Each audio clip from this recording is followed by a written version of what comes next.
Welcome back. Now in this video we're going to be going over the settings menu, and we're going to go first to the reading tab, which is the next tab down. And you're going to notice that in the reading settings we can actually dictate how many blog posts are going to show on a particular page. So we can dictate and we can say we want to have less or fewer posts, or we can have more posts. And this is so you can actually start to see how your post is going to look. And the reality is that each theme that you put on your WordPress site is going to change the nature of it. And so you are going to come back to these settings over and over again whenever you add a new theme or whenever you add a new plugin. The same thing is going to be true for the syndication feeds, and typically you're going to want to keep this equal. So syndication feeds show the most recent 10 items. So when your WordPress site is feeding into an RSS feed, you want that RSS feed to show the last 10 items that you have posted. You might want to start showing less or more depending on how frequently you update your site. But again, this is going to change over time as you start to do more and more with your site.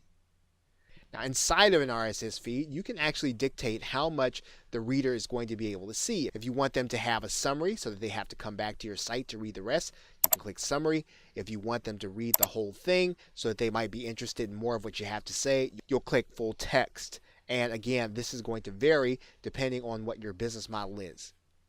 Now this button is going to be very important because you don't want to make your site visible to the search engines until it's ready to go live. And so you can discourage search engines from indexing the site so that people can find it by search, but you can also encourage them. So one of the things that you can do when you first start your site is to click this button. And then this will discourage search engines from actually showing your pages on Google and Bing and all the other search engines until you untick this button and make it ready. So once we've done that, we can click Save Changes. And we can go on to the Discussion tab. The Discussion tab is really for those things that occur on your site where you are interacting with other people who are coming to the site. Therefore, you'll see here that you have default article settings and comment settings.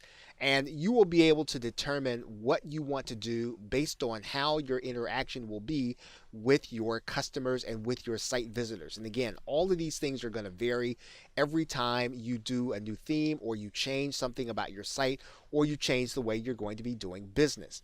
All these things are going to be fairly straightforward, so we're not going to go through these in detail, but you will want to change them every time you make a major change with your site. Now lastly, we're going to go to the Media tab, and you're going to notice that we can control how WordPress displays the images or the media that we're going to be uploading to our site to be used in our posts and our pages. And these are going to be dictated by pixel size, whether you're talking about medium or large, and all of these are going to give us options when we're actually writing in our posts and in our pages. Now one thing that WordPress will do is it'll organize all of your images in folders based on the month and date when you uploaded them. And this is going to make it easy for you to be able to go and find them if you need them, or if you have to go back and get them for some reason. Most of the time you're going to leave this checked and leave the default setting. Once we've done with those things, we can click Save Changes. And that's it for this video. We will see you in another video.